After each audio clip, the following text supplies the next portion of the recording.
পাগলের পাগলামি জগতের মার্কা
তুমি দয়াল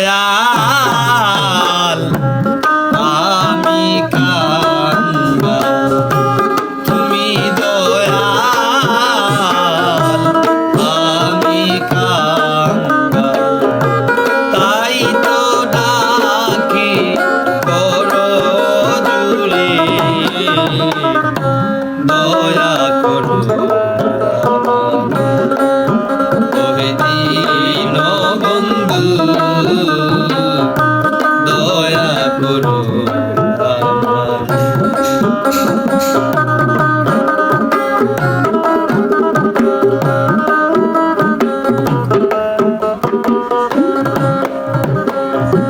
দয়ার বান্ধার তুমি পতিত পাবন, বিদ্যা বুদ্ধিহীনা আমিও বাঁধন।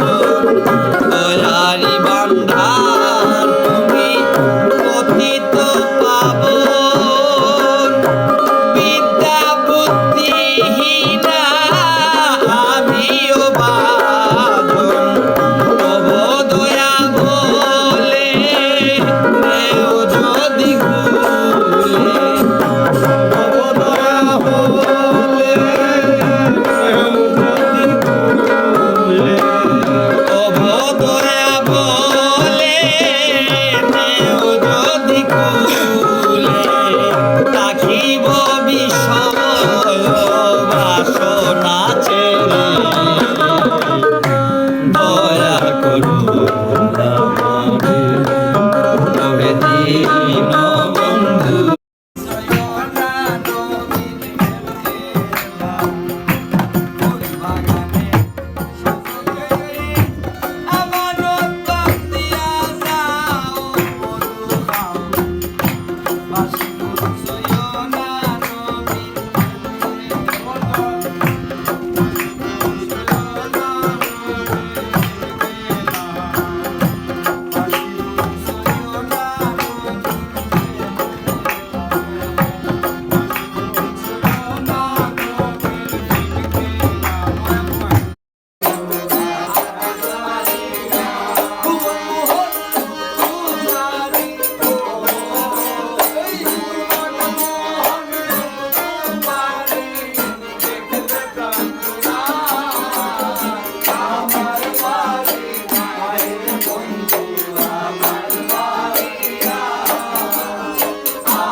বন্ধু আর হইলা কার ঘরে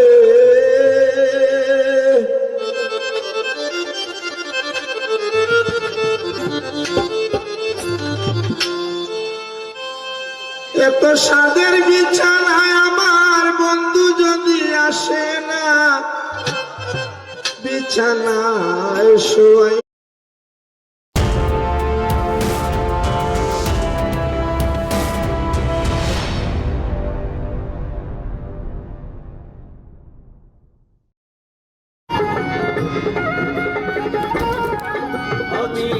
গাইব প্রেমের গান, আছে যত আসে গান, চতুর্দিকে বসে শুনেন বৃদ্ধ নওজোয়ান, জুড়াইবে সকলের পরাণ,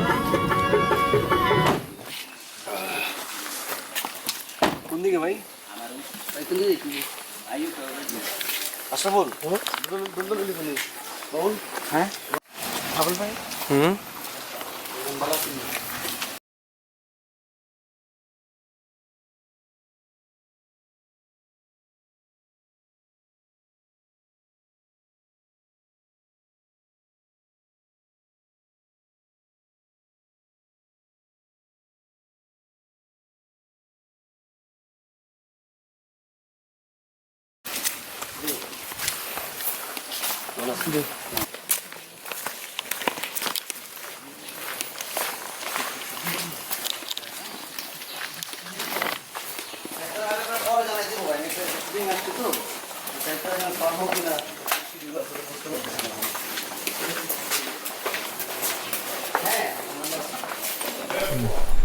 আসসালামু আলাইকুম, সবাইকে অনেক অনেক শুভেচ্ছা জানাচ্ছি। আমি আজকে যার বাড়িতে এসেছি ওনার নাম হচ্ছে বাউল খোয়াজ মিয়া, এবং খোয়াজ মিয়া নামটার সাথে অনেকেই পরিচিত এবং আমিও খুব পরিচিত ওনার গানের সাথে। অনেক জনপ্রিয় গানের মালিক উনি, অনেক জনপ্রিয় গান লিখেছেন, অনেক জনপ্রিয় গানের স্রষ্টা উনি। এর মধ্যে খুব জনপ্রিয় একটা গান হচ্ছে লাগাইয়া পিরিতের ডুরি আলগা থাকি টানে রে আমার বন্ধু মহাজাত জানে। এই গানটার কথা আসলেই বাউল খোয়াজ মিয়ার কথা আসে। সো আমি আজকে এসেছি ওনার বাড়িতে, ওনার সাথে একটু কথা বলবো, ওনার সাথে একটু অন্তরঙ্গ মুহূর্ত কাটাবো। আপনাদেরকে টোটাল টাইমটাই আমি দেখানোর চেষ্টা করব, আমার সাথেই থাকবেন আর আশা করছি আপনাদের ভালো লাগবে। আজকে আমার সাথে পুরোটা সময় জুড়ে আমার সাথে আছে আমার বন্ধু বাউল ইকরামউদ্দিন ইকরাম, হাই আসসালামু আর আলাইকুম সাথে আছে আশরাফুল। আমরা একটু একসাথে সবাই একটু সময় কাটাবো, একটু গান বাজনা করবো, একটু কথা বলবো, আমাদের সাথেই থাকুন। চলো। আচ্ছা তুমি ইন্টারটা নাও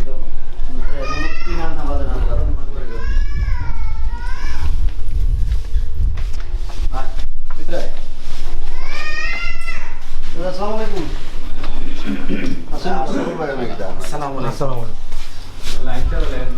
শরীরটা ভালো আছে না চাচা? আজকে অনেক দূর থেকে আইসি আপনার লগে দেখা করবার লাগি, আপনারা দেখবার লাগি। আমারও খুব শখ আছে যে চাচারে কোনদিন দেখবো। আপনারাও দেখার আমার একটা না না, আপনারা দোয়া করতাম আমরা লাগি যেন আমরা আপনারা যে রাস্তাটা তৈরি করে দিছেন এই রাস্তাটা দিয়ে যেন আমরা আটতাম পারি। আমরা আশাটা এটাই, এই দোয়াটা ইনশাআল্লাহ। চাচা আমরা একটু পুকুর ফাড়ো যাই, একটু আপনার লগে কথা হইমু, একটু গান বাজনা করবো।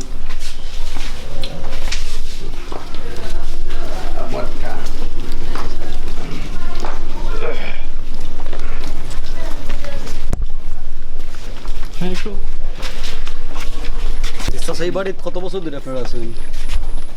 গাড়িটা অনেক বছর হইব। জন্ম সব জন্ম থেকে আমার দাদার দাদার আমলের ভিটা না? আমরা বাবা জন্মিলা, বাবা বুড়ো হইয়া 100 বছরের এটা হইয়া মরল। আমিও ফাঁসাই গেছি গিয়া। আমরা একটু বই এই জায়গাটাতে একটু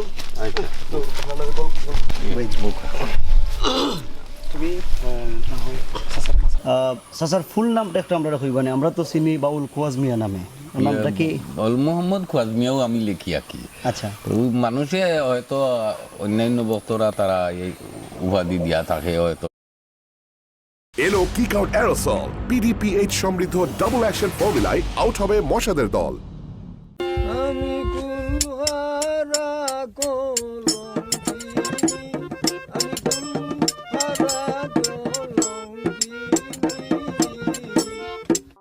উস্তাদ শাহ আব্দুল করিম। বাংলা গানে তাকে বাউল সম্রাট হিসেবে সম্বোধন করা হয়।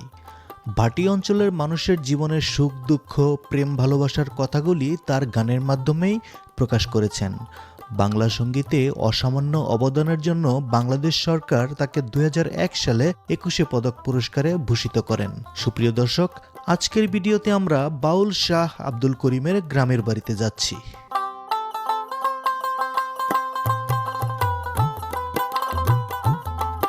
সঙ্গীতালয়ের ভিতরে এখন বাঁশ ছাড়া আর কিছু নাই, বাঁশ তারপরে গোবরের লাকড়ি এগুলো ছাড়া আর কিছু নাই। তবে এখানে আসার প্রপার কোনো পারফেক্ট কোনো রাস্তা নাই। এই ঘাট দিয়ে উঠে তারপর উপরে যেতে হয়।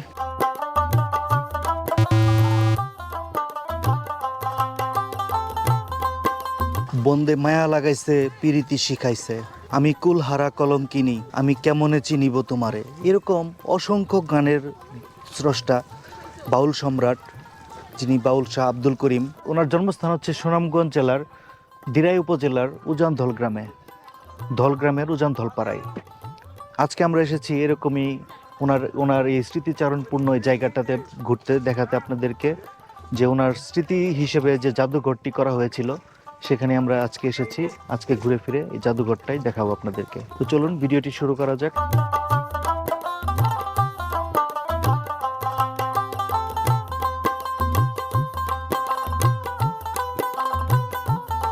বাউল সম্রাট শাহ আব্দুল করিমের বাড়ি হচ্ছে সুনামগঞ্জ জেলার দিরাই উপজেলার ধলগ্রামের উজানধলপাড়ায়। যেহেতু শীতকালে যাচ্ছি তাই হাওর পার হতে নৌকার প্রয়োজন পড়ছে না। লালন সাইজের নাকি বাড়ি ছিল এখানে, এখানে আর এর বাসা ছিল ওই ভিতরে, ওই যে মসজিদ নাই, হ্যাঁ, মসজিদের একটু শুনে ওই পাশে এখানে থাকতো। হ্যাঁ, এনার গোষ্ঠ ছিল এই জায়গা, এই মাঠের মধ্যে। এই যে ভোগে এখানে আখড়া আছে, জি, এখানে আখড়া আছে। জি। ওই আমার নানিদের বাড়ি সব ফকির, ওদের কাছে ভালো করে ভেদাভেদ শুনতে হবে। লালন শাহর বাপের নাম ছিল দরিবুল্লাহ, দাদার নাম ছিল কাদের দেওয়ান। লালন শাহরা ছিল 3 ভাই, আলম, কলম, লালন। আমরা শুনেছি লালন শাহর জন্মভিটে এখানে সেদিন বসতো। তার গুরু সিরাজ শাহ তার কুড়ি পাইয়ে ওই থানার ঘাটে তার ওই পক্ষ ধরে পাইয়ে সেও তার ওই জায়গাতে নিয়ে দিয়ে সে সিরাজ শাহ মানুষ করছে। এখানে এই জায়গায় পাইয়েছে, দেখেন এই জায়গায় এখানে স্রোত ছিল অনেক। হ্যাঁ, স্রোত ছিল মানে একদম বিরাট হয়, নদী চলে যাইতে হয় মাইতে হাওড়ে।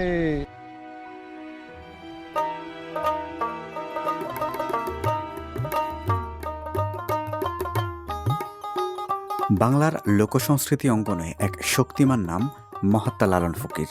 তিনি একই সাথে একজন আধ্যাত্মিক বাউল সাধক, মানবতাবাদী সমাজ সংস্কারক ও দার্শনিক এবং অসংখ্য বিখ্যাত গানের গীতিকার, সুরকার ও গায়ক ছিলেন। বাউল সম্রাট লালনের জন্মস্থান কোথায়, তার পরিচয় কী, তা নিয়ে রয়েছে বিতর্ক। লালন নিজে কখনো তা প্রকাশ করেননি।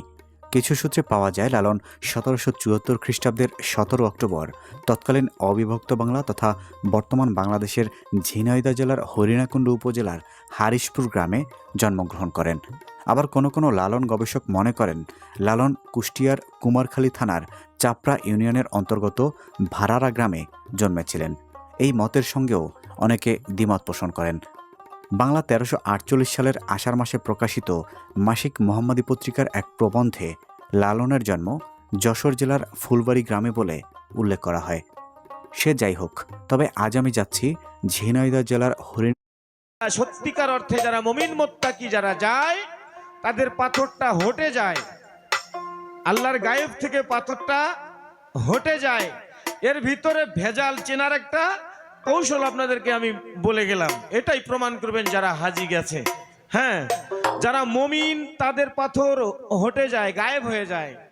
আর যারা কমিন নিয়াতে গেছে তাদের পাথরটা জমিনে পড়ে থাকে, দেখবেন ওখানে মেঝেতে কিছু পাথর পড়ে থাকে, এটাই দেখা যায়, আর কোনো পাথর দেখা যায় না। বুঝতে পারছেন? কিছু পাথর ওই জমিনে পড়ে থাকে, আর বাদ বাকি পাথর লক্ষ লক্ষ কোটি কোটি পাথরগুলো হারিয়ে যায়। তাই বলছে, আমি মক্কায় গেলাম, ধাক্কা খাইলাম, টেকা দিলাম 2 আড়াই, বাবা চতুর্দিকে দিলাম সেজদা, ভিতর নামাজ পড়ি নাই। মক্কায় গেলাম, ধাক্কা খাইলাম, টেকা দিলাম 2 আড়াই, আমি চতুর্দিকে দিলাম সেজদা, ভিতর নামাজ পড়ি নাই। বাবা বিশেষ প্রয়োজন ধরে ভিতরেও নামাজ পড়ে, তুমি কোন দিক ফিরা চাইবা মা? ভেষভূষণে নাম ধরিলা হাজি শাহ, বাপরে বাপ, বাপরে বাপ, ভেষভূষণে নাম ধরিলা হাজি শাহ, বাপরে বাপ, ভেষভূষণে নাম ধরিলা হাজি শাহ। নামাজ পড়ো নামাজি, নামাজ করো নামাজি, কয়দিন করো ইতিকাফ, ভেষভূষণে নাম ধরিলা হাজি শাহ, বাপরে বাপ, ভেষভূষণে নাম ধরিলা হাজি শাহ।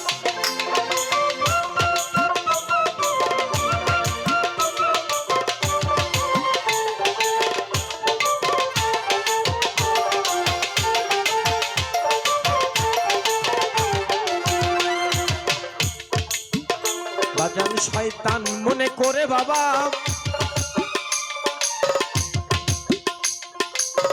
যাকে মারলা পাথর,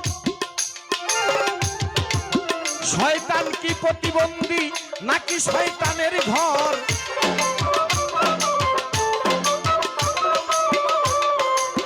শয়তান যদি প্রতিবন্ধী হয় কারো কাছে যাইতে পারবে না, ঠিক না? শয়তান মনে করে বাবা সাইনবোর্ডে মারলা পাথর, শয়তান কি প্রতিবন্ধী নাকি শয়তানেরই ঘর? তবে কারে মারলা পাথর, তবে কারে মারলা পাথর, কারে দিলাই অভিশাপ? বেশভূষণে নাম ধরিলা হাজি সাপ, বাপরে বাপ বেশভূষণে নাম ধরিলা হাজি সাপ।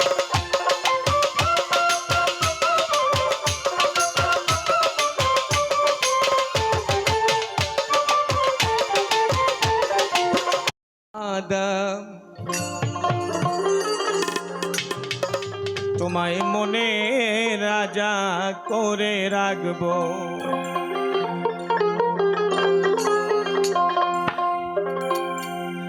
হৃদয়ে তোমার ছবি আঁকবো, ও দিলের স্বাদ মিটায়া তোমায় দেখবো। ও তুমি নুরুন আলা নূর ইয়া আদম।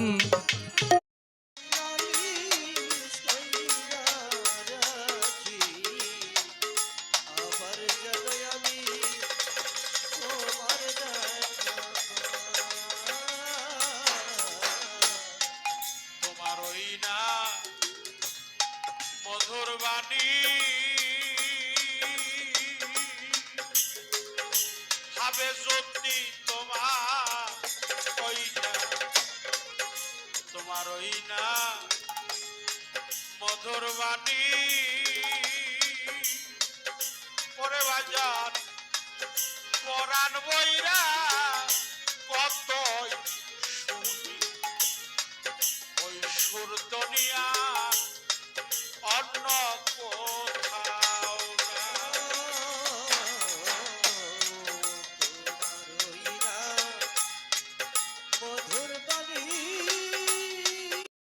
আজ পর্যন্ত পবিত্র কাবা ঘরে একজন মানুষই আসছে, তিনি মাওলা আলী। এই হাম দেয় কোনটা, এটা একটু বাবা একটু খেয়াল করে দেন না।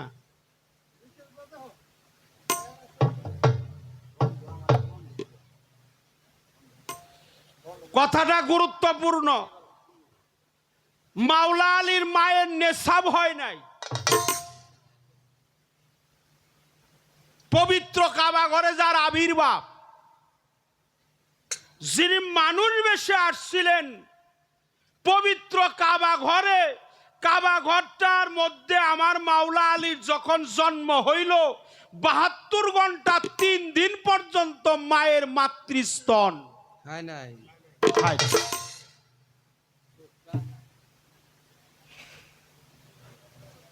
রাহেন কথা কইবের দেন, কনে কুন্ডা কন্যা বইটা আমার জানা আছে, বুঝা সুইজাই গান গাই। মাতৃস্তন খায় নাই, চোখ দিয়া মায়ের মুখ দেখে নাই।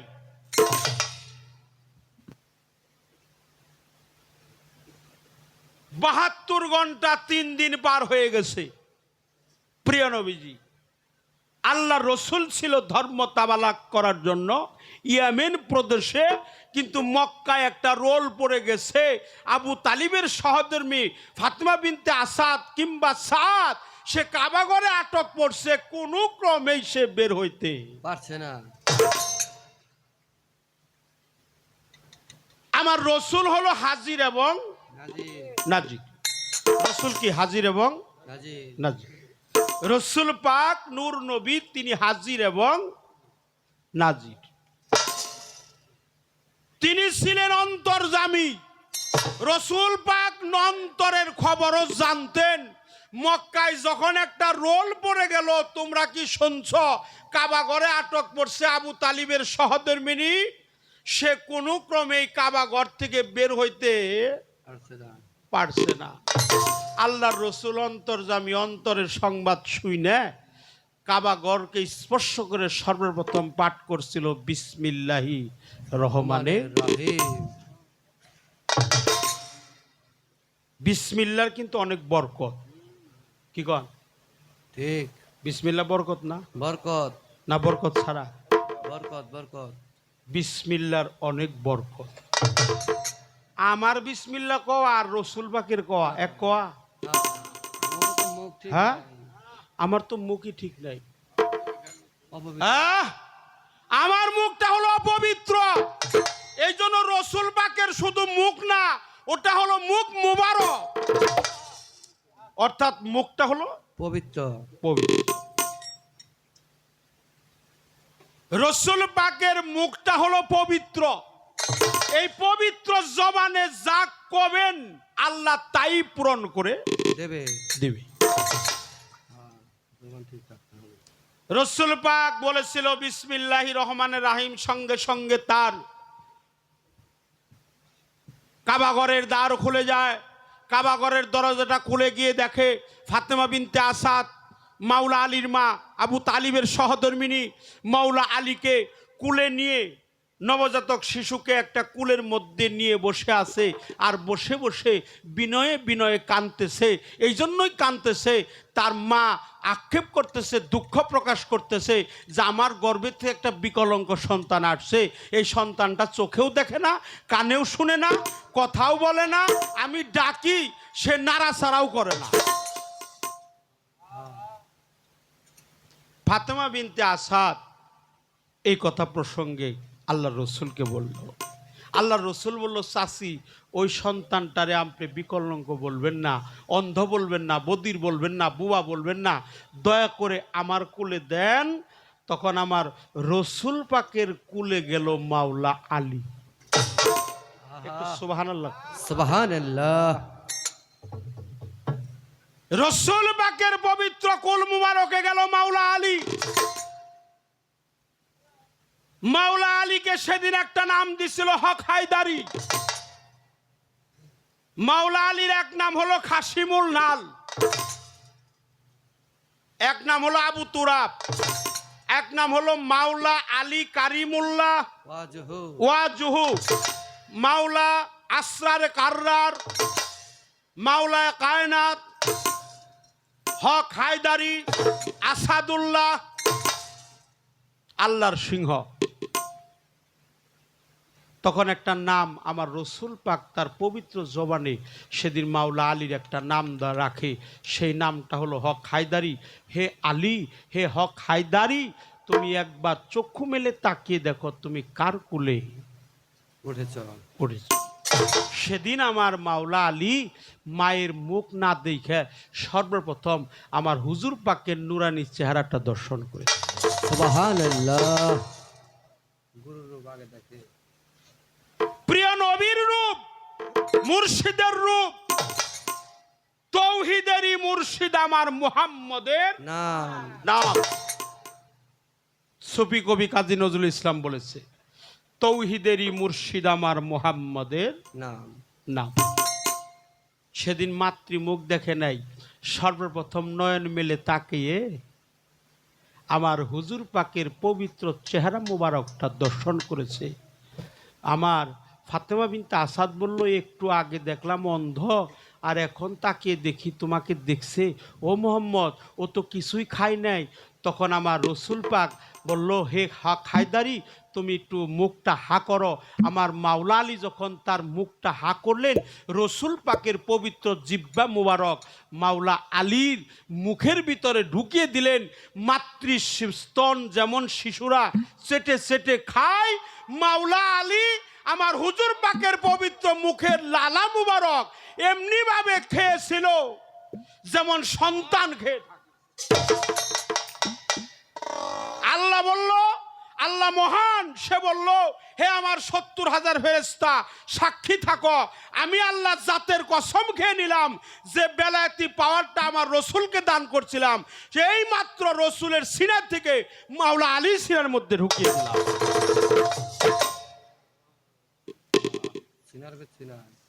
বোঝা গেছে? কথাটা কি বোঝা যায়? আচ্ছা, সাজি এখন যে গানটি করব, গানটির কথা আছে ভাবের তালা যে ঘরে, সেই ঘরে সাই বাস করে। ভাবের অভাব হলে সেখানে সাইজি থাকেন না।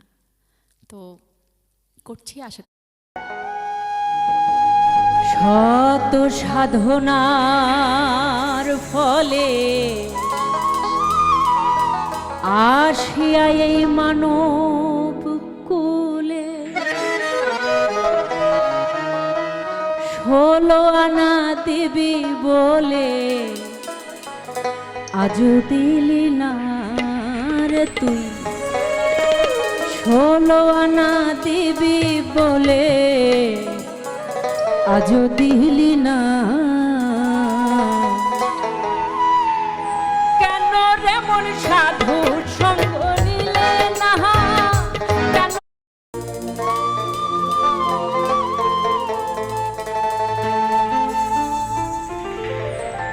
লালন বলে জাতের কিরু,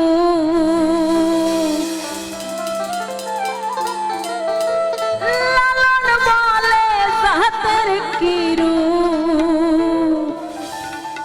আমি দেখলাম না নজরে।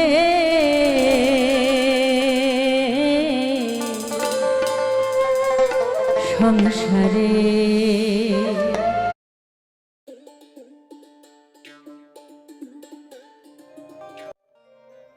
কৃষ্ণ শ্রী রাধিকাকে ভালোবাসতো, তার আশাই থাকতো, এটা কিন্তু সবাই জানে। তো রাধিকা একদিন কৃষ্ণর জন্য খুব অভিমান করে বসে আছে।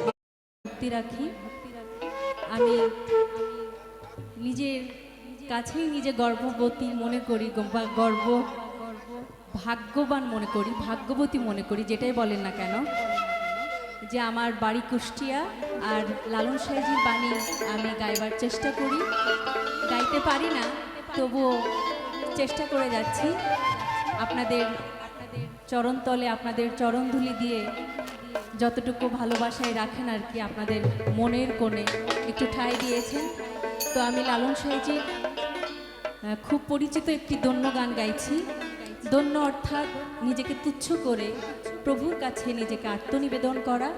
তো সেই নিবেদন সৃষ্টিকর্তা গুরুপাক এখনো আমাকে দেয়নি।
মনামা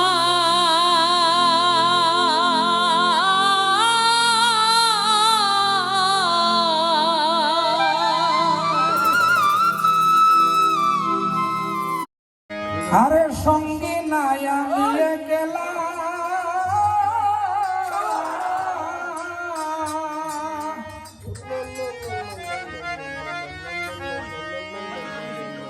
ধরছি পারি সন্ধ্যা বেলায়,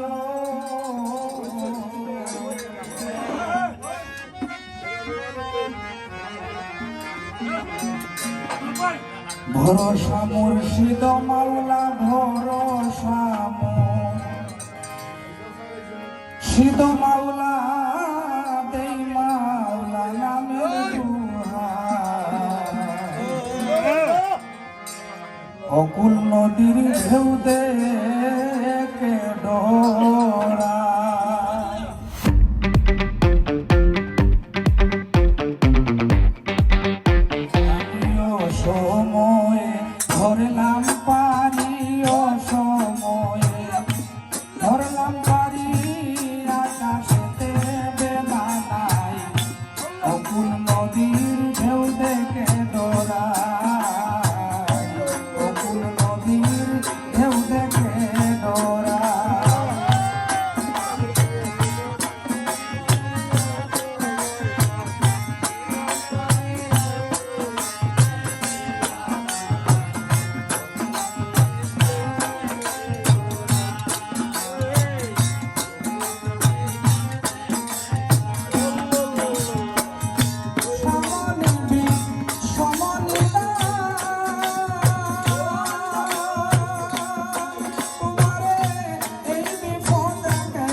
দর্শন আল্লাহর নবী মায়ার নবী গো আপনি রসুল্লাহ জীবনে আল্লাহ নবী মায়ার নবী গো আপনি শান্তি সাই জীবনে জীবনে